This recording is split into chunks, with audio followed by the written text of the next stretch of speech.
Given India's growing commitment to tackle environmental concerns, as demonstrated by our 2070 net zero commitment, as well as the launch of the National Clean Air Program, there's arguably an increasing need for more research and evidence on policy innovations that work in the Indian context. And for that reason, we feel that today's webinar is extremely timely. It's titled Environment, Energy and Climate Action in India, Generating Evidence for Policy Through Randomized Evaluations. Over the course of the next hour or so, we'll be dwelling on the role that randomized evaluations can play in informing in future policies in India on the energy environment sector. We have a distinguished panel of speakers with us today that includes policymakers, academics, as well as experts from civil society. And we hope to bring a balanced perspective for everyone that's joined us today. Among other things, I'm going to be asking the panelists to share their views on the importance of data and evidence on policymaking, the relevance of randomized evaluations in helping achieve India's energy and climate targets, as well as emerging priorities and opportunities in this space. Post the panel discussion, we will also be sharing information on resources that are available for institutions that are interested in conducting randomized evaluations in the energy and environment sector. So if this is of interest to you or your institution, please do stay with us till the end of the webinar. We've also budgeted time for posing questions to our panelists. If you'd like to pose a question, please put this down in the chat and also include your name and institutional affiliation. I'll now move to introducing our panelists. We have two speakers from who are policymakers. First, I'd like to introduce Mr. Karan Avtar Singh, a member of the Indian Administrative Service and a former Chief Secretary of the Government of Punjab. He held that post from 2017 to 2020 and is currently the chairperson of the Punjab Water Regulation and Development Authority. Welcome, sir. We also have Mr. Lakshmanan, also a member of the Indian Administrative Service. He's presently the Executive Director at REC Limited, Ministry of Power, where he oversees financing of state-owned power utilities and stressed asset management and heads the implementation of the revamped distribution sector scheme. He's also the Chief Executive Officer of REC Power Development and Consultancy Limited, a subsidiary of REC, and previously he's held several roles in the government of Bihar. I'd like to acknowledge that Mr. Singh and Mr. Lakshmanan have played instrumental roles in the past in helping progress randomized evaluations by JPAL in Punjab and Bihar, respectively. Mr. Lakshmanan also has to leave early for a meeting, so we will be restructuring our discussion slightly so that we do get our questions to him before he has to leave us. Next, I'd like to introduce Jaya Sundhi. Dr. Jaya Sundhi is the Executive Director of the Center for Study of Science, Technology and Policy. CSTEP is a prominent Indian think tank that's known for its work on climate, environment, and energy, and for leveraging innovative approaches to using science and technology for solving developmental challenges. Finally, we have two JPAL affiliated researchers, Professor Namrata Kala, Assistant Professor in Applied Economics at the MIT Sloan School of Management, and Professor Nicholas Ryan, Assistant Professor of Economics at Yale University. I believe he hasn't joined yet, but will be doing so shortly. Both Namrata and Nick have worked on multiple energy and environmental sector randomized evaluations in India. I'd like to thank all the panelists for joining us today, for agreeing to share their views in today's forum.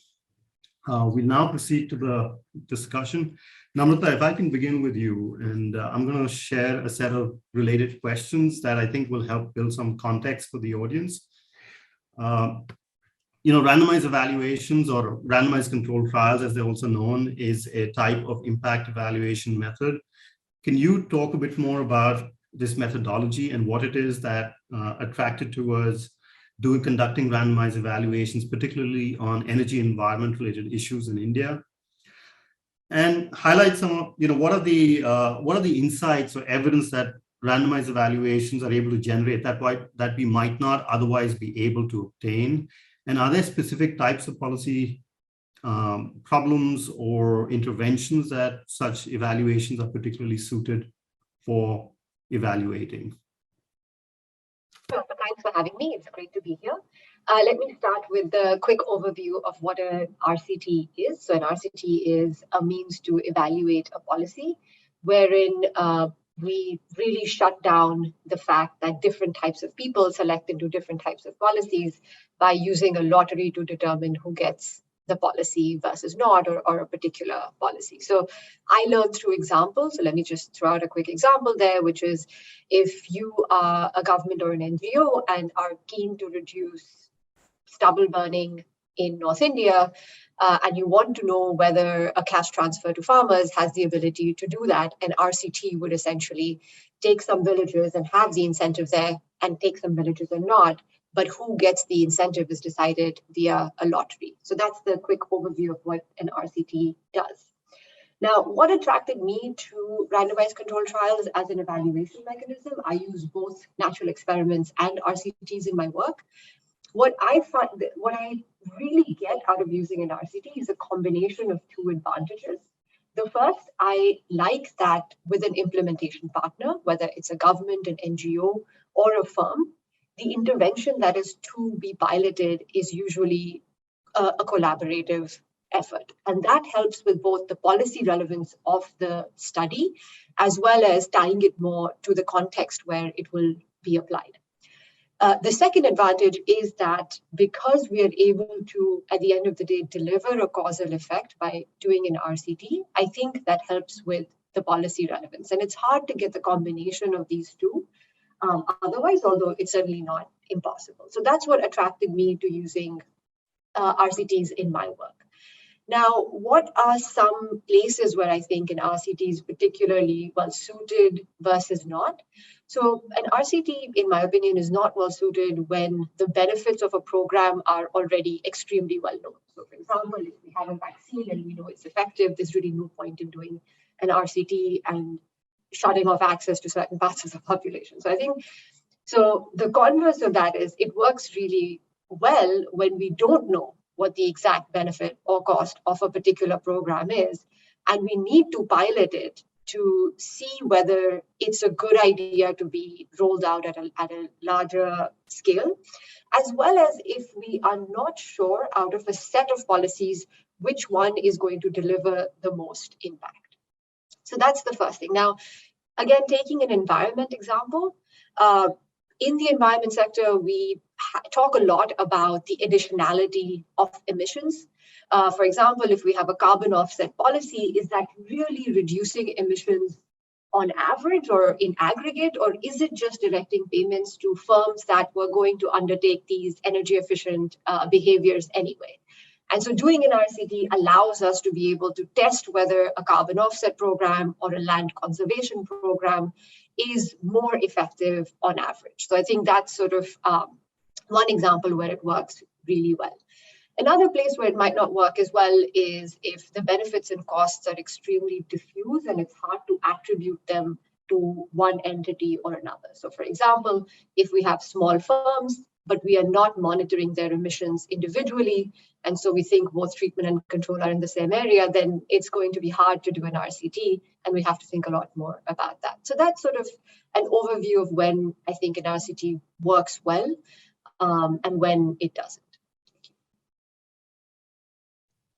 Thanks, Namrata. And I think that's a great example to kind of explain what are the pros and when an RCT might be quite useful and where there are some of the limits that we face in conducting that evaluation.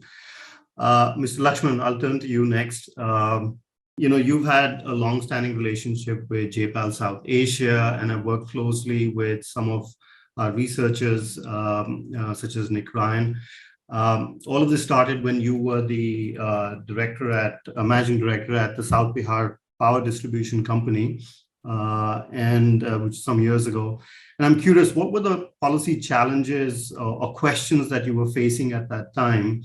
And what kind of attracted you towards using a randomized evaluation approach to getting some answers? And can you speak about how, say, some of the insights that have been derived from those evaluations have helped you implement or move forward with certain specific policy interventions? Yeah, thank you, Kunal. So, I think it was way back in 2015, 16. So that's when our interaction with JPAL started. So in the power distribution sector in Bihar, so that was the point where the government wanted reforms in the sector and wanted to turn it around.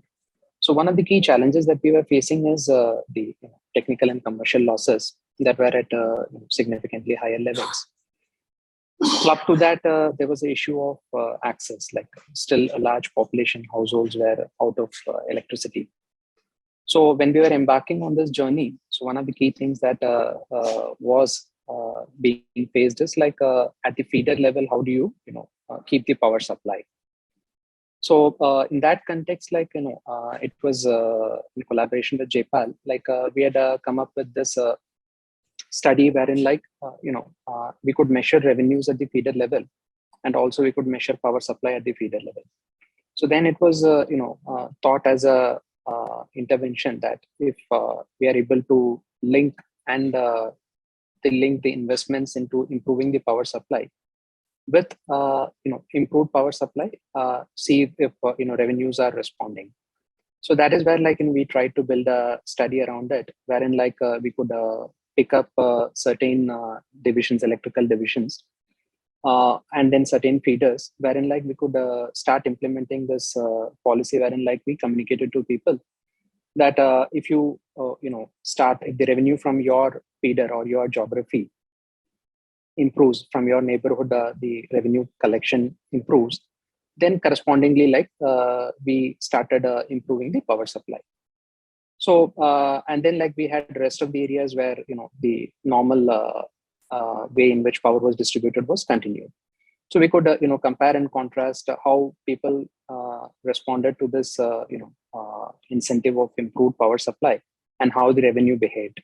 So I think over a span of 3 to 4 years, we could see positive results in the study.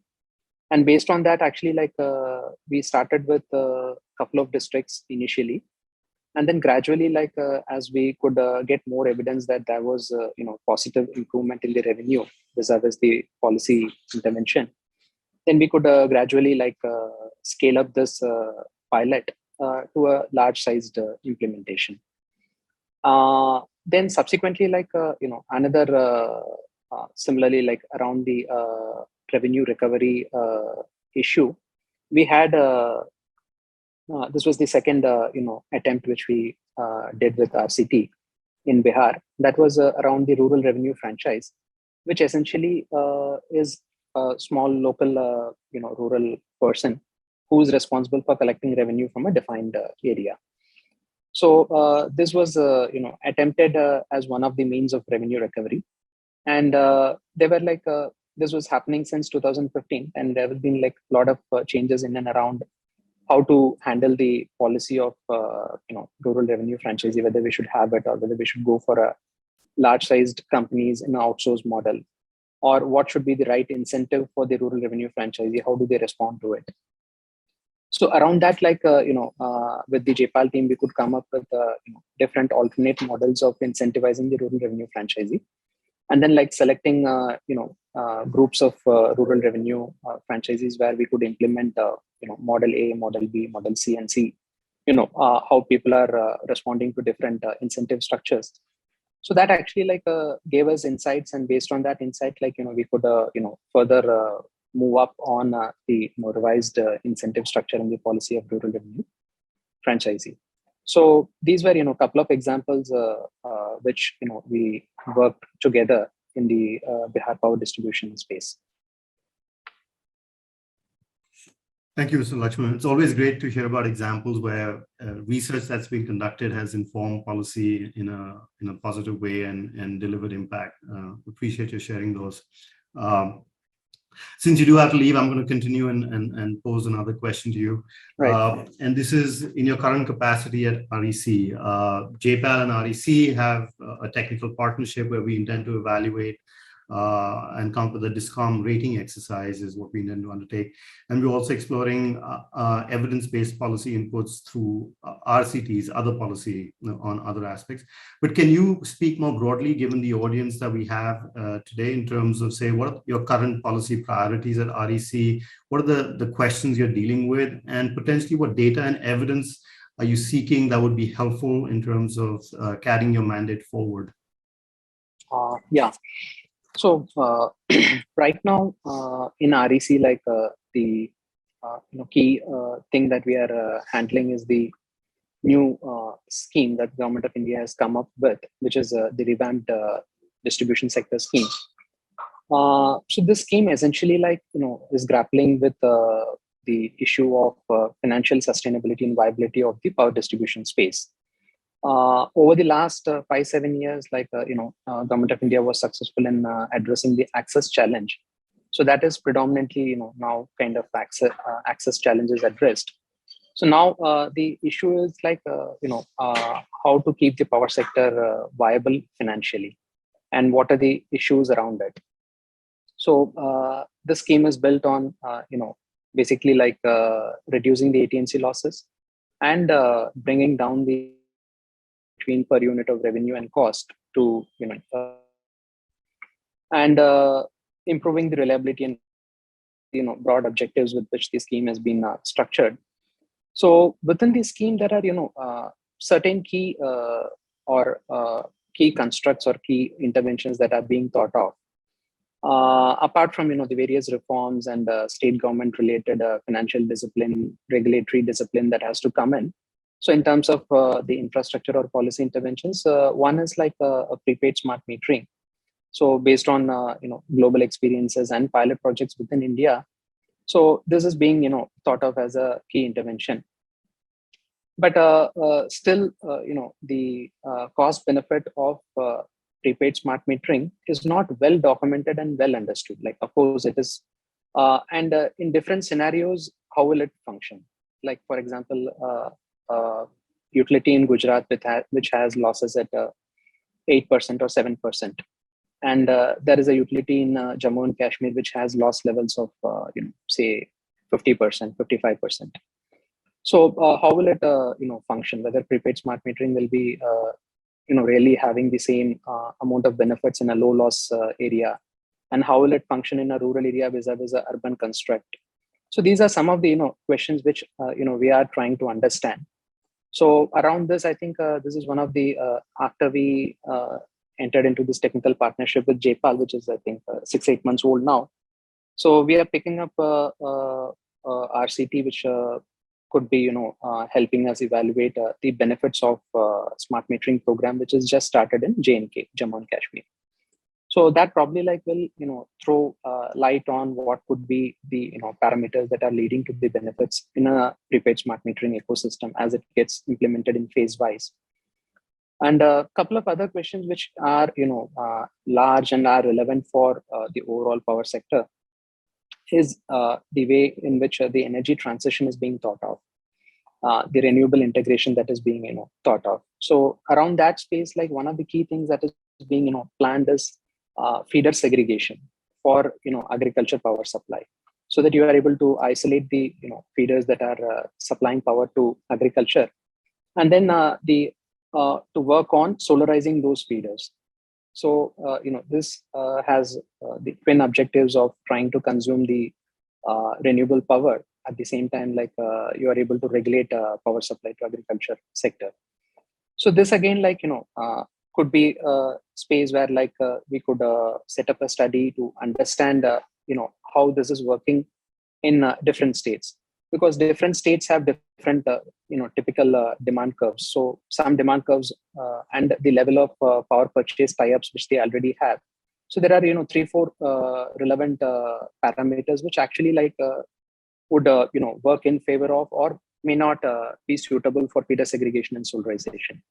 So that is another area where we would like to get a deeper understanding as to what could be the setting in which this could work favorably, and what could be a scenario where this may not be so favorably placed policy. And probably like one more last thing which I would like to add is the energy accounting in terms of putting in place a robust energy accounting mechanism. One at the feeder level, which is being attempted at first level. Second, at the distribution transformer level, energy accounting also is being thought of as a mandatory requirement for loss reduction. So, but there are examples within private utility spaces where they have done successfully with feeder level energy accounting, and DT level they have been selective. They have not actually gone for 100% DT level energy accounting. So that also has a differential implementation across utilities and differential results as well in terms of what could be the right roadmap for energy accounting and to what level should we get into.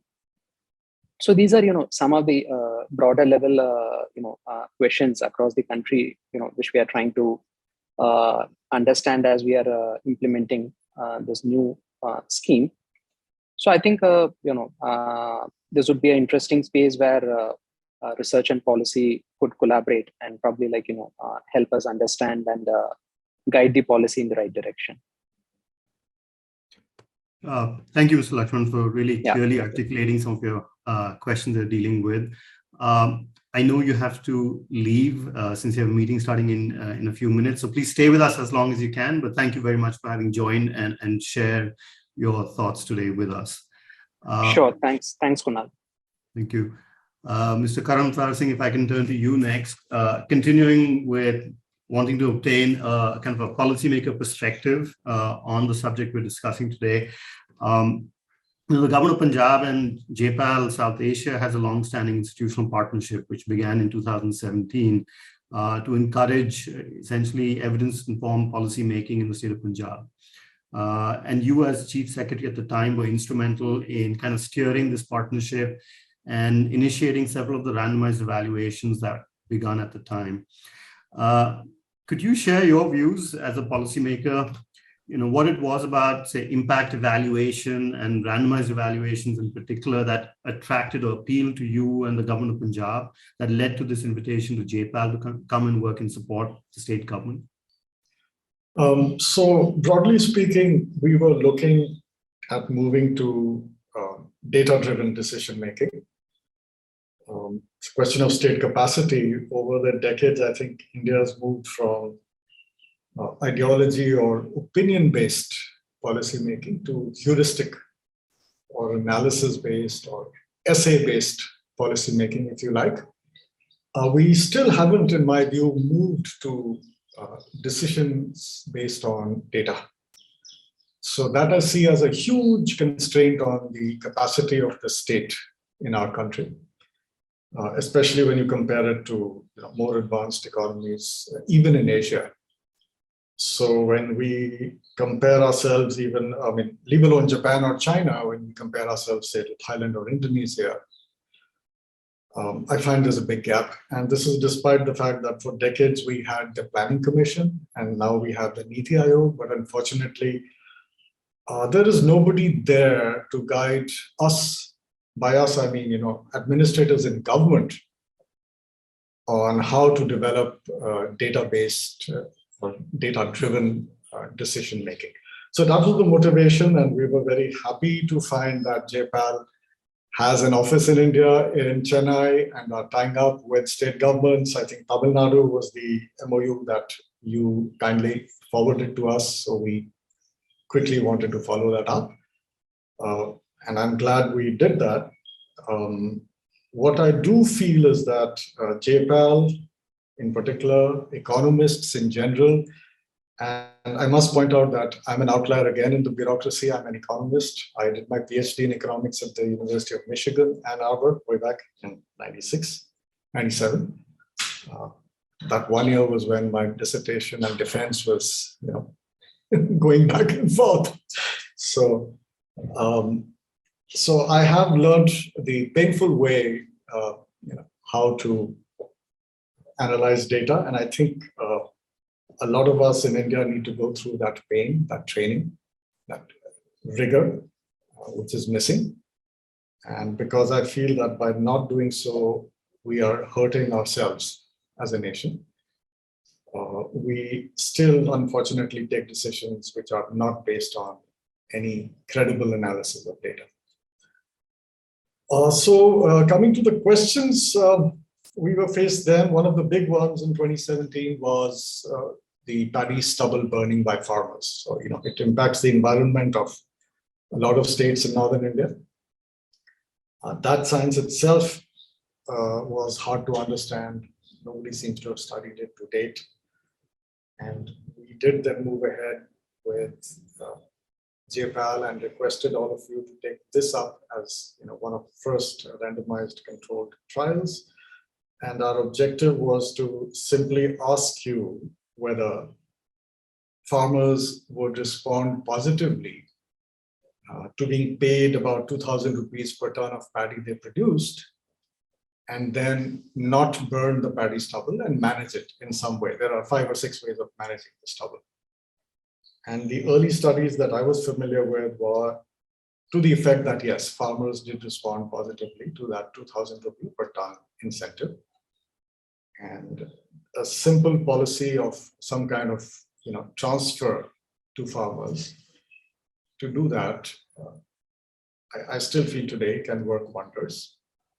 And if we read Ronald Coase going back to 1930, he has these examples in very plain English, no mathematics at all, saying that if your neighbor pollutes, you can find a way in the market to settle that between the two of you.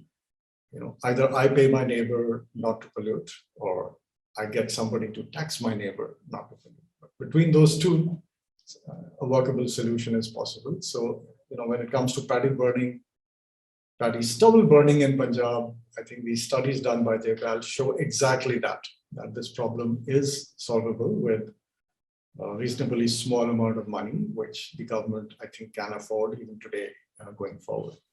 So I think that was a huge success. Unfortunately, it has not been adopted even today. So somebody in government, or perhaps you guys, need to make a lot of noise about it and get it done. Sure. Thank you, Mr. Singh. I really appreciate the candid views you shared in terms of how you see the state of policy making in India at this time, maybe a bit humbling as well, but definitely then encouragement that there is a greater role for data and evidence to inform policymaking in the country. Namrata does intend to share some insights from the work that's been done on stubble burning, so I will come back to her in a short while and to allow her to talk about that assessment. I'll turn to Jay Asundi next. Jay, CSTEP is a very respected institution, well known for its work on related policy on the energy environment sector. You've done a lot of modeling and also developed diagnostic tools to inform policy analysis and implementation. One of the tools that CSTEP has developed is called CREST, which is a free online tool that enables users to assess essentially the technical and financial viability of installing solar rooftop systems. And on this, CSTEP has entered a collaboration recently with JPAL affiliated researchers in the city of Bangalore. So can you describe for us what this project is about, and also share the motivation as to for CSTEP to enter this collaboration, and particularly to look at conducting a randomized evaluation, and how can that add value to what you're trying to achieve with CREST? So yeah, thanks Kunal, and thanks for inviting me on this panel and discussing this particular issue on RCTs for energy and climate related issues. So let me start off with the fact that CSTEP has embarked, as you mentioned, on a major initiative to ensure that rooftop photovoltaic systems, or RTPV systems, and I'll use that acronym from now on, get taken up in India in a significant manner. And there are, while the costs per unit are higher, there are some other environmental benefits associated with that, which is why we believe it is a way to go forward. So to that effect, what we did at CSTEP is we developed a tool called CREST, and CREST just stands for CSTEP's Rooftop Evaluation Solar Tool. So not a very creative acronym, but I think it works for now. And the idea is that this web-based tool is for any individual homeowner to assess the technical and financial viability of installing an RTPV system on their building rooftop, right? That is the basis of this particular tool, and that was the main purpose of the tool. And what it does is it uses high resolution aerial imagery, while in the case of Bangalore, it was captured using a technology called LiDAR, which is light detection and ranging. And what it does is it calculates the potential on each roof. And what it is very good is that it also has this ability to consider the shading aspect. So we've got a lot of technical models that go into it. So you look at shading aspects from neighboring obstacles such as trees, buildings, poles, etc. And so you're able to calculate that solar potential. Okay, so that's one side of it. The second side is that we are also very fortunate to have a local utility, which is BESCOM in our case, as a partner in this exercise, which allows us to do some of these economic calculations based on the sanction load and the size of the roof and the consumption patterns of the respective individual throughout the year. And so what we have done is now we have mapped the entire city, about 1,200 square kilometers. Of course, we are looking to expand across urban India. And what this tool allows users, coming back to the first statement that I made, it allows users to assess their technical and financial viability of installing this RTPV system on their roof. Now, the tool is free, right? So it's available to all homeowners, but the adoption has not been widespread. I mean, so the engineer will say that, hey, I have the tool. Now everyone will adopt this, right? So what's the big deal about this? And what we actually not the case. There are a lot of issues related to adoption by RTPV. And this is where we are collaborating with some JPAL affiliated researchers. I'll just mention their names here, Dr. Tivrat Garg and Dr. Meera Mahadevan. We are exploring the conditions under which homeowners will be able to, are favorable, right, who decide to install RTPV systems. Now, as you know, there is a human element to this consideration. The engineering is all decided. We know what it is. But different homeowners have different perspectives when it comes to the rate of return and how they will treat uncertainty with regards to the same. And this is where the real RCT aspect comes in, is that we are curious to know what kind of policy incentives and nudges or even communication methods or communication incentives we need in order to drive adoption. Now, the whole purpose of the use of this is that we see this as essential knowledge as we try to scale such a program across the country. And so that is I would say, the essence of the program and what we are trying to do. I think it is fairly interesting. I mean, like I keep mentioning to my colleagues, is that we all believe that humans are rational because that's what we were taught in economics too. And then, of course, we know that that is not the case, right? And so I think this is where you get into this notion of a distribution, right? You'll have people on one end of the spectrum who will adopt RTPV systems irrespective of the rate of return because they feel the environment is more important than anything else in the world, and they will do it. And then there'll be other people who will say that, you know what, even at 5%, I'm not sure because in the bank, I will get 4.5%. And that is short return of 4.5%. So I would prefer that over 5%. Now, you and I will call that person irrational, but that's how human beings behave. So that's the essence of it. And I think I hope that answers the question that you posed to me. I'm happy to take anything else after that. Yeah. Well, thanks, Jay. I mean, thanks for describing the tool, but also then what you're trying to respond or answer with the randomized evaluation, and really highlighting that technology is only part of the answer, and human behavior and adoption also needs to be understood if you're going to be successful, particularly in scaling some of the solutions that India needs to really roll out to respond on some of the environmental and climate challenges that we're facing. I think we still don't have Professor Nick Ryan with us. If he has joined, please do call up. But otherwise, Namrata, I'm going to move to you with my next question. So can you speak a bit more broadly about your current research priorities? What are some of the ongoing projects, just to provide a flavor to the audience as well in terms of, what's the scope, what all can you do? And also areas that are of interest that for the future. I think there are potential collaborators out there that you may want to pitch to. But, and I think given the question that Mr. Karanthar Singh spoke about, if you could also share some insights into the work that you did on stubble burning in Punjab. We now have the same government or party ruling Punjab and Delhi, and they have expressed or shown that they want to act on air pollution. So I think a very pertinent evaluation to be speaking of today.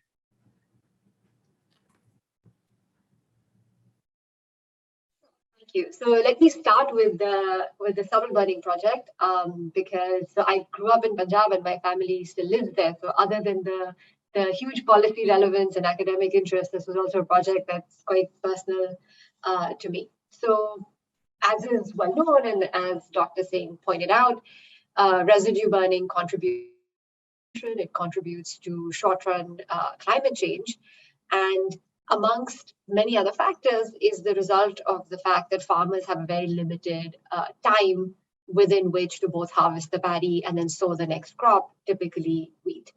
And so we started this collaboration with the government of Punjab, I think in around 2017 or 2018. And then for the first year, just did a lot of qualitative work to try to co-create an intervention that we thought would have an impact and was possibly feasible.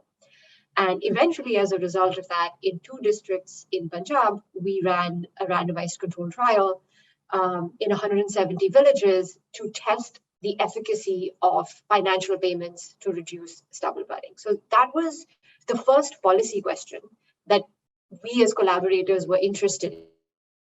Will these payments end up going to farmers who are environmentally minded and who weren't going to burn anyway?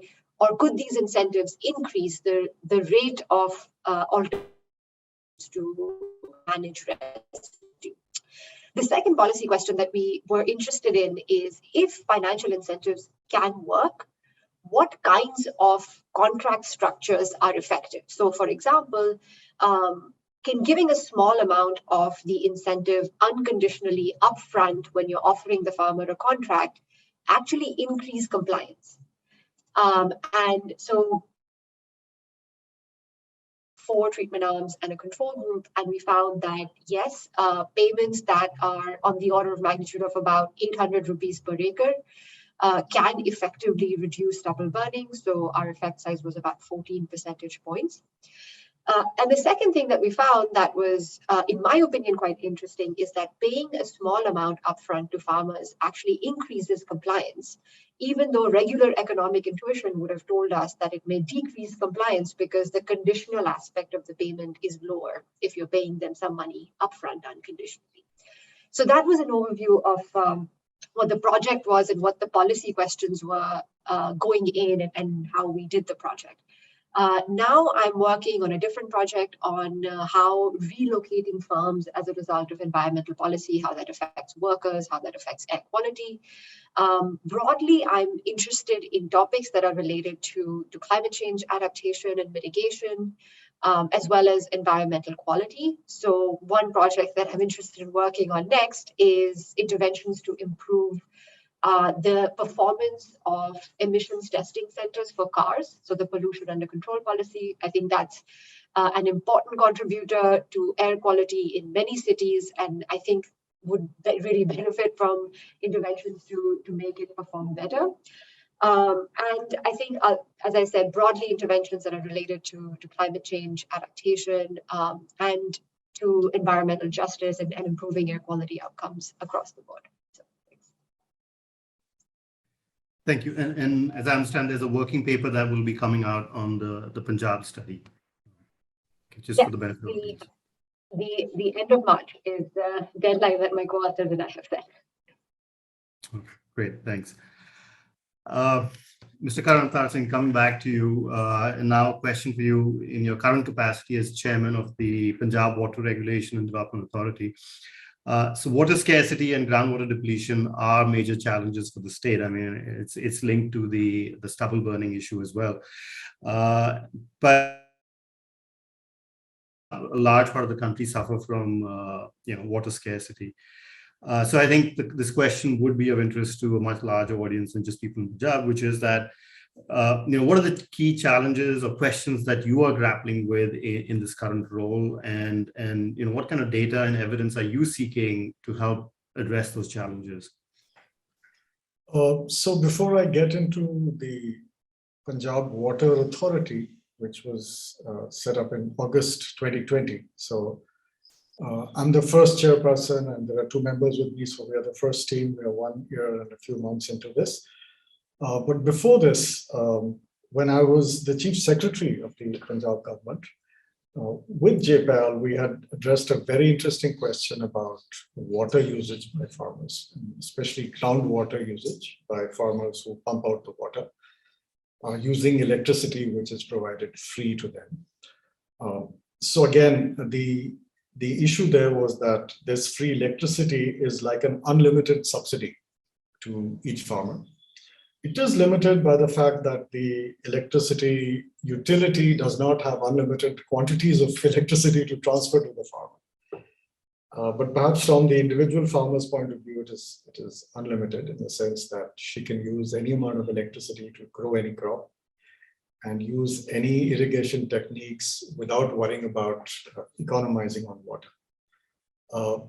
And so the policy question was that, can we limit this subsidy? For 2 reasons. One, it's a lot of money which the state is paying out.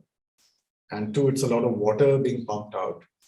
A lot of that water goes back to the soil underground, but about 30 to 40% does not. So that's a net loss.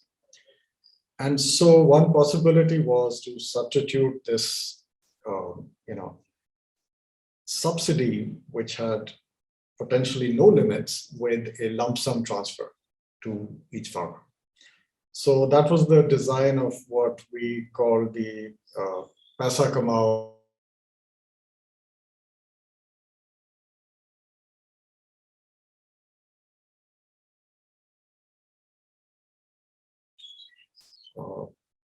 a lump sum of money, potentially equal to the total amount of electricity consumed by her the previous year or 2 years or 3 years, whatever average. That itself was a question we addressed for 6 months. And then it was her choice whether to use that money to consume electricity at a rate of, say, 4 rupees per unit, or to save the electricity and keep the money in her bank. So I'm actually turning this around and giving it to you from the farmer's point of view. From our point of view, it was that if the farmer uses less electricity, we shall give her some money, depending on how much saving of electricity there is. This required on the ground installing electricity meters at the agricultural pump set of the farmer. And for various reasons, it's not going to happen. And therefore, it was done as a pilot. And the pilot did lead itself to a randomized controlled experiment. Again, the results, I believe, are mixed. The adoption rates varied from 10% in some village to 40 to 50% in other villages. So I think the jury's out there on, did we do the right thing? Can we do it better? But what we all know is that across, so what we know is across the country, groundwater is running out. And geologically, India is, there are 2 major parts. The Indo-Gangetic Plain has a huge quantity of groundwater because of the way the rivers flow on flat ground. And the Deccan Peninsula has much quantities of groundwater. And so you see that because the groundwater stress is perceived much more in the Deccan, efforts to restore groundwater, to conserve it, are definitely at a much higher level of sophistication in peninsular India. Whereas in the Indo-Gangetic Plain, it is simply a speculative attack on a limited resource, which for the individual is unlimited. So if I have a bore well somewhere in the Indo-Gangetic Plain, for me, groundwater is unlimited. So I think this is a really dangerous situation, and various hydrogeologists tell us that in Punjab and Haryana, perhaps 15 to 25 years down the line, all the currently pumpable groundwater at current costs of electricity and current technology will run out. And I think this is a huge stressor in agricultural communities in Northern India. And it is actually the unsaid or unenunciated problem in the Kisan agitation that we saw in Northern India over last year and a half, 2 years. And it's not easy to address. We did try to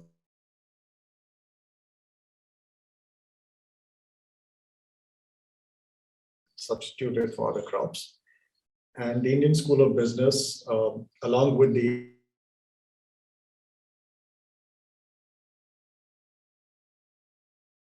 Sridhar Sisadri at ISB, I think he's moved on to Purdue.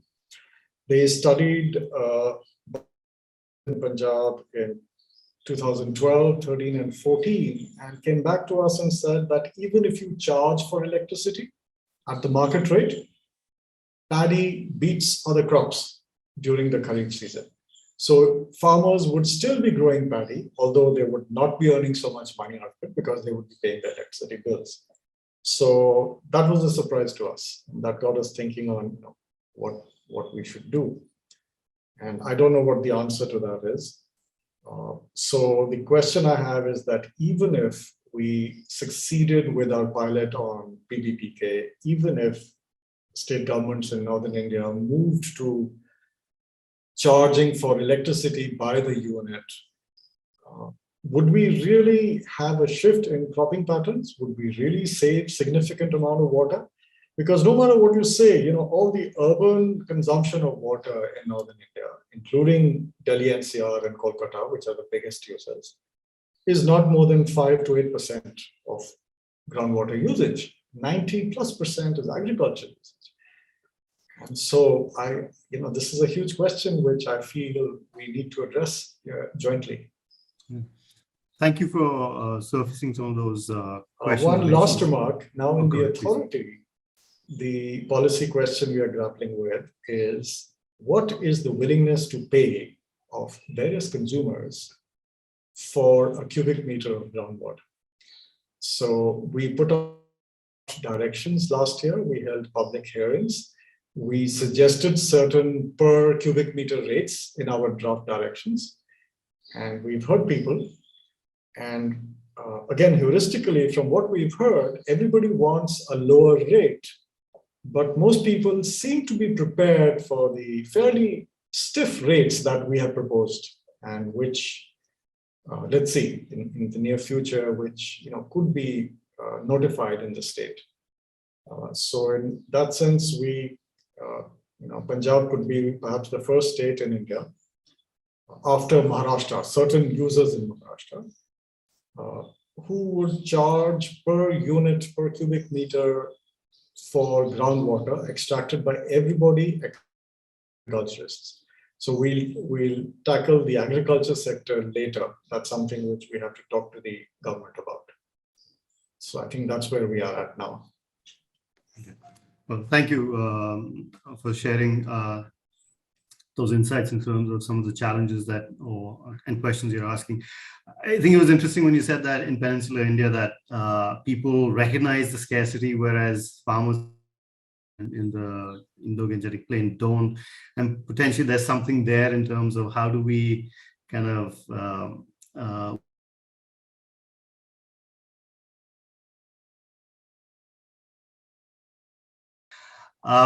we have Nicholas Ryan who's joined us.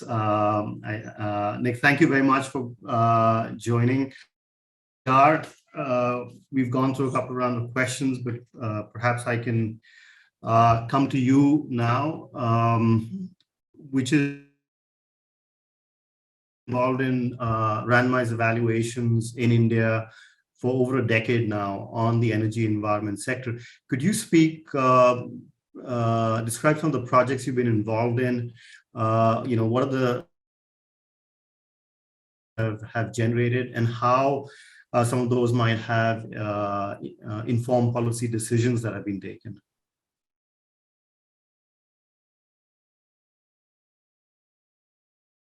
In this incredibly esteemed panel, I'm glad to talk a little bit about my experience in energy projects in India. So my expertise is mainly in environmental regulation and energy distribution via electricity and natural gas. And in fact, I worked with several of the panelists on evaluations in Bihar and in Punjab, respectively. So I think it's sort of most appropriate to discuss a couple of those cases. I think it's useful to start by framing what were the policy issues at stake. So in Bihar, we started working with the distribution companies in about 2014 on how to improve revenue from distribution of electricity. And the tension there was that electrification rates were far behind the rest of India. So this was well into the RGTVY scheme, but before the Sabhagya scheme came in, and electrification rates in many parts of rural Bihar were 40% or 50%. Now you might say, how is that possible? Because long since government had been reporting kind of universal electrification, but that universal notion was all at the level of the village. So when you went to a village, still there were many people who were not connected in their households. And this was what the government of India sought to remedy. The difficulty with that, and which sort of I think remains a difficulty today, is that when you connect a poor household, they in case become a burden on the state because they might not be paying for the entire electricity supply that they're using. And so therefore the government of Bihar is under a lot of pressure, both to increase connectivity for these households who are not on the grid and simultaneously to increase revenue. So you have to do both at the same time. And what we did by way of evaluation was try to look for ways to achieve these goals, basically to increase power supply the most to places that were paying the most in order to allow the government a greater revenue from power supply that it can then feed back into connectivity. And then also to give incentive pay to some of the distribution company employees because the revenue collection rates were very low. And in these cases, I won't sort of get you too much into the details, but basically the incentive pay was very effective in raising revenue from certain areas, basically to the tune of hundreds of crores, if not even thousands. And this evaluation was sort of, I think, largely successful and well received by the employees. The changes in power supply, that did not have a large beneficial effect on connectivity, but nor did it harm connectivity. And in fact, it might have increased revenue a little bit. What we found from that was quite interesting was the places that got new supply actually saw higher growth in wages and business profits.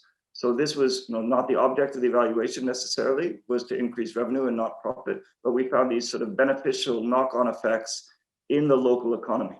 And that's something that I think that the government would be pleased with, but which would not have been possible to know just looking at administrative data on what is paid for revenue or the cost of energy injection. So I think this is a case where you can kind of see the value added. And stepping back, what are the broader lessons for the role of evaluation? I think here that the key point is the valuation was coming in at a time when Bihar was making these historic investments. And so it was really trying to help guide or steer or complement the investments that they were making. And that was a time when this new knowledge would be especially valuable for the state. Okay. Thanks, Nick. And although Mr. Lakshmanan has had to leave us to join another meeting, but he also spoke about his experience in Bihar with some of the JPAL evaluations. Chair, if I can come back to you, we're kind of coming nearing the close. And based on what you've heard from the policymakers you had on the panel, as well as the kind of the JPAL affiliates, the researchers, I'm curious what your take is in terms of, are you more or less convinced about the value of randomized evaluations as a research tool in terms for generating evidence? I mean, what message would you take back to your research team today after today's conversation? And do you see an increasing scope for randomized evaluations in CSTEP's portfolio going forward? So Kunal, let's start with the fact that as a participant of an ongoing experiment, I don't think I can talk about that there are any doubts as to the value of RCTs as a research tool. So I think everyone out here will know that, and so we've crossed that bridge long ago, right? But that said, I think what we really need to be very careful about is what exactly are we trying to discover through the RCT, right? Let us not forget that RCTs are very expensive ways to discover something, especially if the valuable resource is time, right? That is something that is not fungible, right? You cannot exchange time from past and present future. Now, running pilots in an interesting manner could help in, reducing the need for a full-blown RCT. But I think what one needs to do is do a very careful value of information approach to any sort of effort, especially in the areas of environment and climate, which the situation is constantly changing. So to my research team, I would definitely want them to think about RCTs being run in parallel to the work that they're doing and exploring ways in which we can discover some ground realities when it comes to implementing some of the research ideas. And clearly the solar rooftop program is one of them. So finally, I think as a science and technology based think tank, our work is driven by innovations in natural and engineering sciences, right? While we may not personally get into RCTs work directly, I do see a potential for collaborating with a number of researchers who may be interested in running these evaluations on some of the solutions that we are proposing. So in fact, just on a side note, a former colleague of mine from my university days reached out to me when he saw the flyer for this particular event. And he says, hey, I didn't know you were into RCTs too. I don't know what that means, but I'm assuming he was excited. And I think I might end up collaborating with him going forward on some RCTs. So there you have it. Thanks. I think that was thanks for those candid thoughts and for kind of presenting a balanced picture. I think it's important to do so. And I'm glad you brought some of those things up.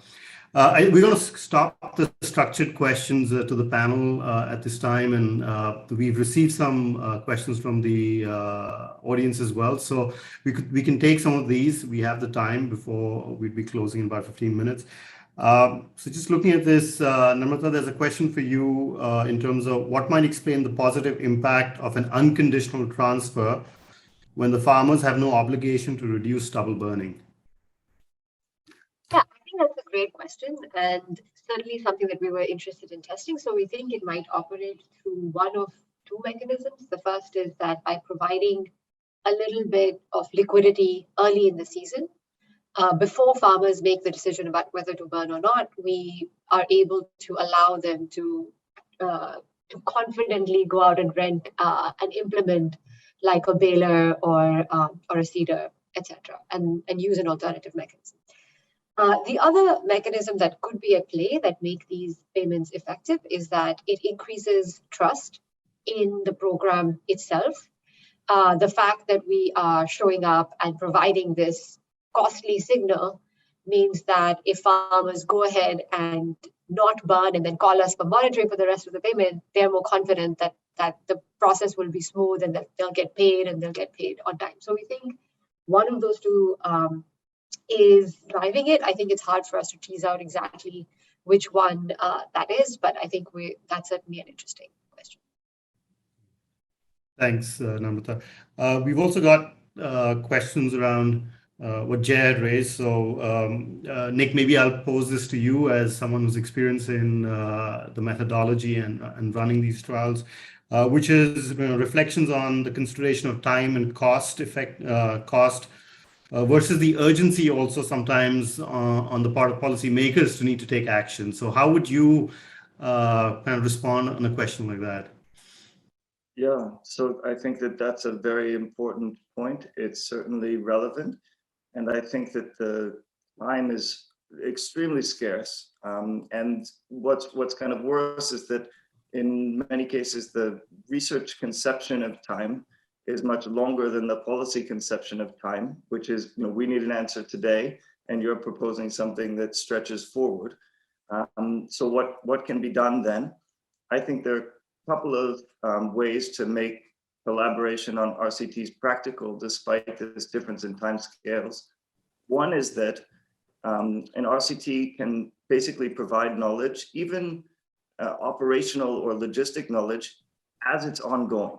So it doesn't have to be that you wait and produce some grand final report, which then is submitted and considered for publication, and after some time people absorb the knowledge and come back. Rather, there should be a continuous kind of dialogue where you're learning something, and that's feeding back into the policy process. So let me give an example of this.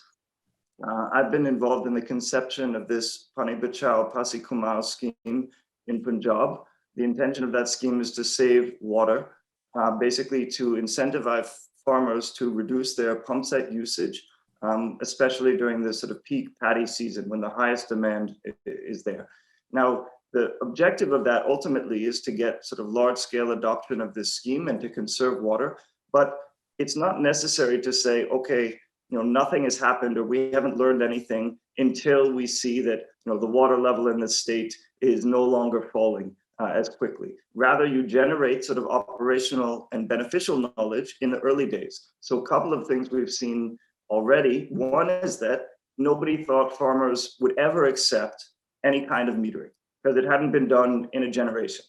But that we have already sort of overturned in the sense that thousands of farmers had voluntarily enrolled for this scheme and accepted metering in order to receive conservation payments. So even that sort of nugget of information, which is that farmers are not dead set against metering, they just don't want to be billed and have this benefit removed, that is a very important bit of knowledge.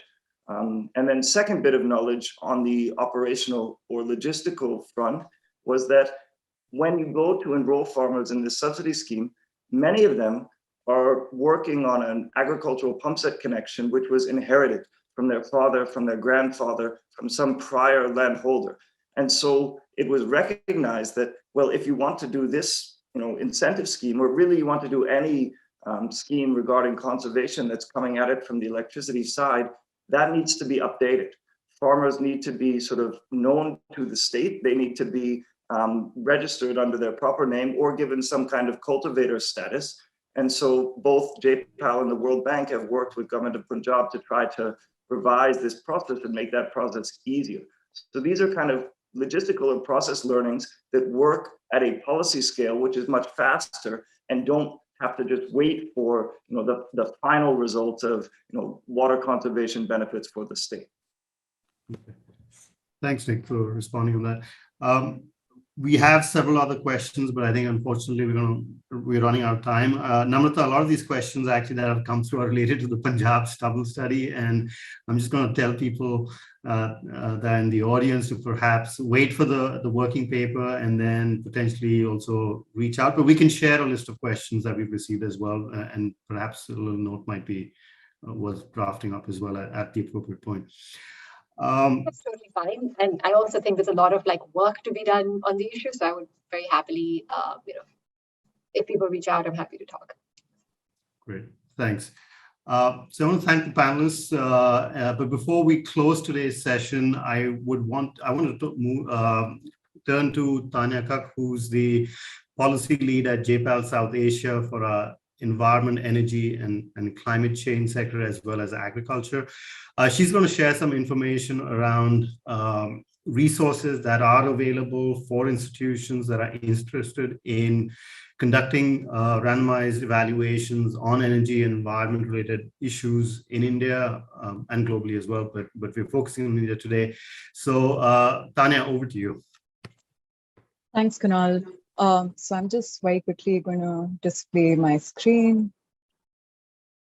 All right. So I think, as Kunal mentioned, we have initiatives at JPAL, which essentially act as initiatives that concentrate funding and resources for priority topics within each sector.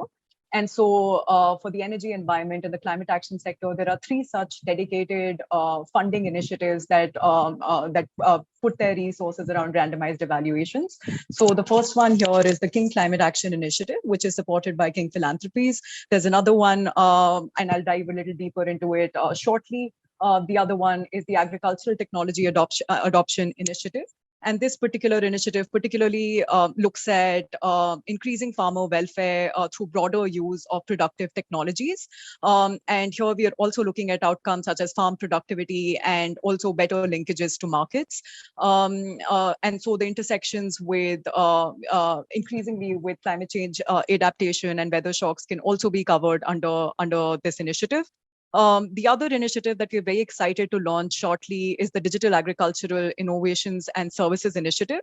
And this will mainly focus at increasing the availability, quality, and reach of bundled digital agricultural solutions and services for small-scale agricultural producers. So just to give you a flavor of the kind of activities that get funded within these initiatives, with the King Climate Action Initiative, as I was mentioning, we have a focus. We particularly focus on these 3 pillars. So we try to kind of generate. We try to kind of mainstream our funding to generate rigorous evidence through randomized evaluations under different research projects. There are also grants available for scaling up of projects. And then, and finally, we also have a dedicated cadre of fellows who work across our regional offices to further this agenda. A quick thing to note here is that this is a competitive RFP round of funding, which is launched biannually. And so multiple proposals can apply and receive funding based on each round that gets launched. Finally, this is just a quick, quick hook for a few things that would be happening. So in terms of if any of the things that we've discussed today were of interest to you, we are also kind of launching a customized training course for stakeholders within the energy, environment, and the climate action sector in May. And so you could also be on a lookout for further information around this from us in the coming months. And in case you wish to learn more about any of the initiatives that we specified or generally about JPAL and explore collaborations, please feel free to reach out to me on this email ID. So thank you, and back to Kunal. Thanks, Tanya. I see questions about people asking for those slides. I think we'll put them up somewhere so that information is available for everyone. And of course, JPAL's website has all of that information readily available. In conclusion, I'd like to firstly thank the panelists, Mr. Karantar Singh, Mr. Lakshmanan, Jay, Sundi, Namrata, Nicholas. Thank you very much for joining us today and taking these questions and sharing your thoughts on how you're involved in, say, randomized evaluations, how these have helped with decision making, and also pointing out some of the limitations as well. I think it's important to recognize those as well. I hope it's been useful for everyone that's joined us in the audience. Thank you very much for spending this time with us. And finally, I'd like to just recognize Tanya, Bhakti, Shruti, and Sanaya from JPAL South Asia, who've also helped with the organization and the communications related to this webinar. Thank you, everyone. I hope this was a worthwhile webinar for everyone to be a part of. We appreciate you spending the time with us. Thank you.